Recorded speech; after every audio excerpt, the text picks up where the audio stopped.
सबको एक बार जोहार।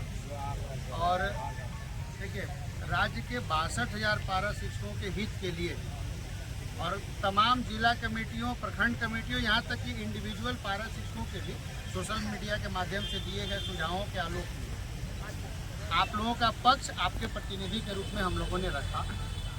हम लोगों के जो वार्ताकार थे 10 लोग, आपसी अंडरस्टैंडिंग थी कि हम लोग सरकार को क्या कहेंगे। हम लोगों ने कहा आप वेतनमान दीजिए, मुख्यमंत्री जी का वादा है। सरकार ने वही चीज़ें, कुछ तकनीकी मामले, कुछ हाई कोर्ट, कुछ ये, हम लोगों ने अंतिम लकीर खींच दी कि आप वेतनमान के समतुल्य मानदेय हमको दीजिए, जो कि 5200 से 20,200 वाले वेतनमान में और 2,000, 2,400, 2,800 के ग्रेड पे में लगभग 27, 27,500 से लेके 33,000 तक पहुंचता है। हम लोगों ने कहा कि मोटा मोटी आप लोग 10,000 रुपया प्रति स्लेब पे बढ़ाएंगे तो वेतनमान के समतुल्य हम लोग का मानदेय रहेगा। ये हम लोगों ने आप लोगों के भावनाओं के अनुसार हम लोगों ने रखा। और जो पिछली वार्ता में भी ये था कि वेतनमान के समतुल्य मानदेय हम लोग को चाहिए, जो ड्राफ्ट बिल था, जहाँ पर कि अधिकतम पारा शिक्षक कहना चाहते थे कम से कम यहाँ तक पहुँचिएगा, इससे नीचे बात मत। हम लोगों ने ये भावना वहाँ रखी और सरकार अगले रविवार को, सोमवार को वार्ता है, सब जिला में बैठक कर ली और एक कंक्लूजन पे पहुंच जाइए कि आखिर में कहां तक सरकार जाएगी तो हमको मानना है और रात रात तक हम लोग को बताना। हम लोग अगर उससे एक कदम भी पीछे रहेंगे तो हम लोग को आपको जो आप ठीक है निर्णय पर हम लोग जाएंगे। अब समय नहीं रहा, अब समय नहीं रहा सुमन जी, अब समय कैलकुलेशन करने का समय नहीं रहा प्रखंड और जिला का, क्योंकि इतना लंबा अवधि आप लोग दे दिए ना कि अब सरकार को हम लोग कुछ नहीं कर पाएंगे। आप 1500 टका दे रहे हैं, यही लेकर घर जाइए। क्यों नहीं पूछना है? सभी मुद्दों पर बात देखिए, एक बात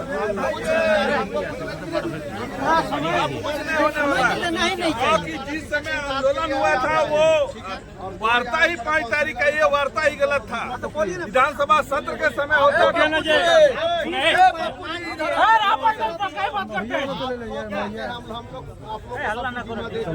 अब नहीं होगा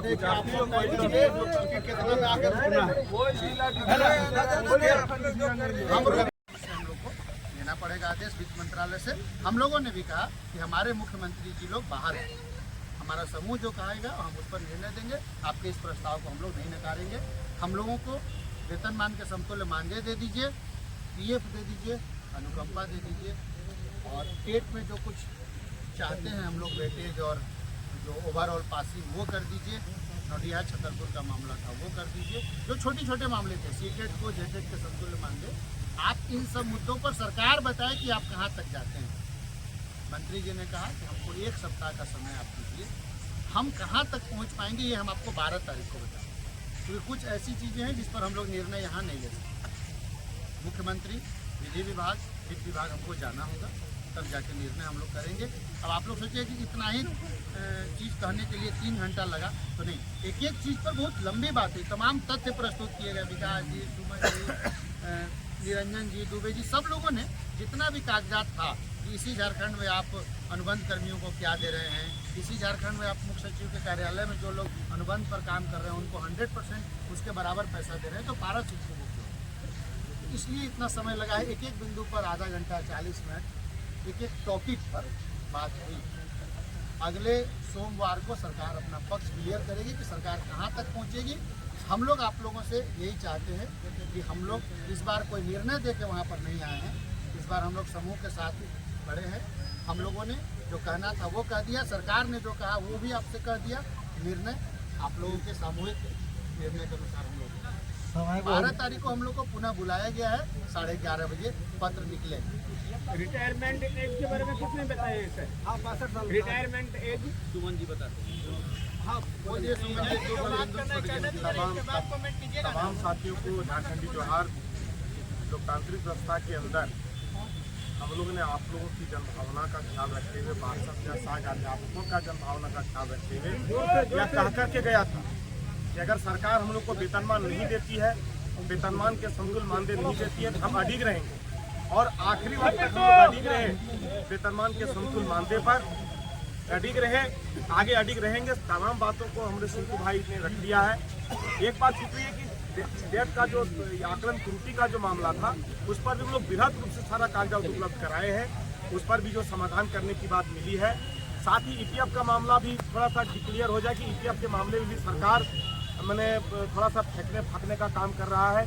इन तमाम बिंदुओं पर आज भी हम लोग अडिग हैं और निश्चित रूप से मैं कह देना चाहता हूं कि हम लोग जितने भी वार्ताकार हैं आपसी सामंजस्य के साथ, एकता के साथ, विश्वास के साथ हम लोग अडिग रहेंगे जब तक सरकार हमको लोगों को वेतनमान के समतुल्य मानदेय नहीं देती है। हम सरकार से बराबर इस चीज के लिए हम लोग लड़ेंगे। सरकार नहीं मानती है, हम लोग एकदम बिल्कुल सड़क से सदन तक हम लोग जाएंगे और सरकार देती है हम लोग इस सरकार को वहीं पर तत्काल छोड़ेंगे, लेकिन अपने वेतनमान के सपनों को हम छोड़ने नहीं जा रहे हैं। इसको लगातार हम लोग खींचते चले जाएंगे। तमाम साथी आए हैं, देर भी हुई है, आप लोग इंतजार कर रहे हैं, बारिश का मौसम है। आप लोग तमाम साथियों को बहुत बहुत हार्दिक अभिनंदन। 4% छोटा मुद्दा है सुमन जी, सुमन सर 4% का जो छोटा मुद्दा है 4% के लेने के लिए 4% के मुद्दे पर 4% का जो छोटा मुद्दा है जनवरी से सितंबर हो जाता है लेने के लिए, तो 4% का जो मुद्दा है उसको आसानी से मिल जाए, ये कमेटी का प्राधिकार बैठता है। बता रहे हैं उसमें 4% पर जी जो शहरी क्षेत्रों के वृद्धि का मामला है जी वो पिछले कैबिनेट के लिए भेजा गया था, वहाँ से कुछ क्वायरी के लिए वापस लौटाया गया। उस क्वायरी को इन लोगों ने अमेंडमेंट करके भेज दिया है, कैबिनेट के पास है। वादा किया है सेक्रेटरी ने भी कि जो अगली कैबिनेट होगी उसमें शहरी क्षेत्र वाला 4% हो जाएगा, और जो देहाती क्षेत्र की आप बात कर रहे जी, हैं जी। उसको आज पुनः मजबूती के साथ उठाया गया है कि हर साल का ये डोगी ड्रामा बंद करिए। हाँ जी जी यही इस पर एसपीडी को निर्देशित किया गया है कि आप पत्र निकाल दीजिए तत्काल कि जब एक बार तमाम कागजातों की जांच के बाद विधिक तरीके से जिनका प्राधिकार एक बार कर लिया गया है उनका बार बार प्राधिकार नहीं किया जाए, ये उनको डायरेक्शन आ चाहिए। चाहने का तात्पर्य है कि सेवा संतुष्टि हर बार करने की आवश्यकता नहीं है और 4% हर साल ऐसे ही वृद्धि होते हैं। समतुल्य मानदेय पर सुनिए, समतुल्य मानदेय पर सुनिए, समतुल्य मानदेय पर 65 साल के बारे में कुछ चर्चा हुआ। 65 साल पर भी बात हुई, 65 बोलिए साल पर हम लोग बोले, तो 65 साल पर बोले कि 62 साल संभव है, हम लोग विचार करेंगे। एक बात और हम बता देना चाहते हैं कि 62 साल पर सहमति बनता दिख रहा है, कंफर्म नहीं है। दूसरी बात, नौडिहा बाजार और छतरपुर की बात रखी गई बड़ी विधिवत, तो मंत्री जी बोले कि हम उस पर देख रहे हैं, मेरी निगाह है और उसका समाधान निकलेगा। तो नौडिहा बाजार छतरपुर के लोगों को मैं कहना चाहता हूँ कि निराश होने की जरूरत नहीं है। आपकी बात हम लोग बड़ी प्रमुखता से रख रहे हैं और उसका समाधान हमको लग रहा है कि वह दिख भी रहा है। तो एक के अनुसार बात हो गई कि 62 साल छतरपुर नौडिहा बाजार और लेकिन समय सर मानदेय पर एकदम बिल्कुल अपेक्षा रखिए कि हम लोग समतुल्य मानदेय पर जाएंगे। और कहीं न कहीं सरकार भी चाह रही है कि इन लोगों के साथ ये जो 1500 का मामला है ना, ये हम लोग 10,000 का जो दिए वो 1500 को ला करके मिनिमम हम लोग मैक्सिमम गए, उसके बीच में कहीं ना कहीं जो सरकार कहीं ना कहीं समझौता करने के पक्ष में है। हम लोग जहां तक मैक्सिमम होगा हम लोग वहां तक जाएंगे और समतुल्य मानदेय की 10,000 रुपया प्रति स्लेब बढ़ेगा, तब जाके समतुल्य मानदेय तक पहुंचेंगे। आप कैलकुलेट कर लीजिए, 22,000 समथिंग से बढ़ेगा। लंबा हो जाता है, एक सप्ताह ज्यादा समय हो रहा है, समय ज्यादा हो रहा है, एक सप्ताह